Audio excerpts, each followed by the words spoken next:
Pada video kali ini, aku akan membahas tentang statistika pada bagian tabel, distribusi frekuensi, dan histogram.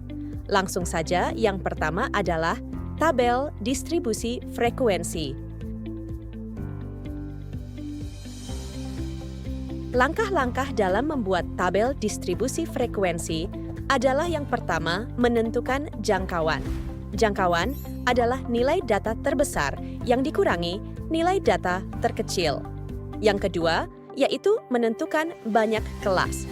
Untuk menentukan banyak kelas, yaitu menggunakan aturan Sturges. Aturan Sturges ialah K sama dengan 1 ditambah 3 log N. Yang ketiga, yaitu menentukan panjang kelas. Panjang kelas adalah perbandingan dari nilai jangkauan dengan banyak kelas.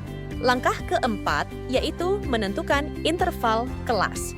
Interval kelas terdiri dari batas atas dan batas bawah. Langkah kelima untuk menentukan batas kelas pada interval kelas pertama, yaitu batas bawahnya adalah data terkecil, sedangkan batas atas adalah batas bawah ditambah panjang kelas yang dikurangi 1. Pada interval kelas kedua, batas bawahnya, yaitu batas atas pada interval kelas sebelumnya yang ditambah 1, untuk batas atas adalah batas bawah yang ditambah panjang kelas dikurangi 1. Untuk interval kelas berikutnya, sama dengan langkah pada interval kelas kedua. Langkah keenam, yaitu menentukan tepi kelas. Tepi bawah sama dengan batas bawah yang dikurang 0,5. Tepi atas sama dengan batas atas ditambah 0,5. Langkah ketujuh, yaitu menentukan titik tengah. Untuk menentukan titik tengah, ialah batas atas ditambah batas bawah, kemudian dibagi 2.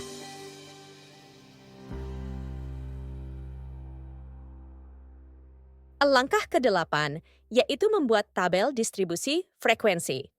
Masukkan nilai interval kelas yang telah didapat, dan untuk menentukan frekuensi, gunakan turus dalam menghitung frekuensi yang telah didapat. Contoh tabel distribusi frekuensi adalah sebagai berikut.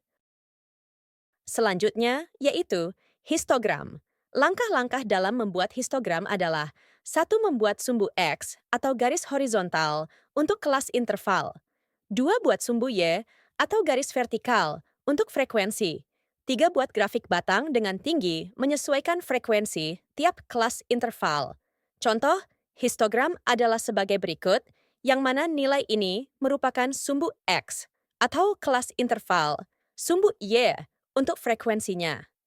Tinggi batang menyesuaikan banyaknya frekuensi. Itu tadi pembahasan tentang tabel distribusi frekuensi dan histogram. Sampai jumpa di video berikutnya.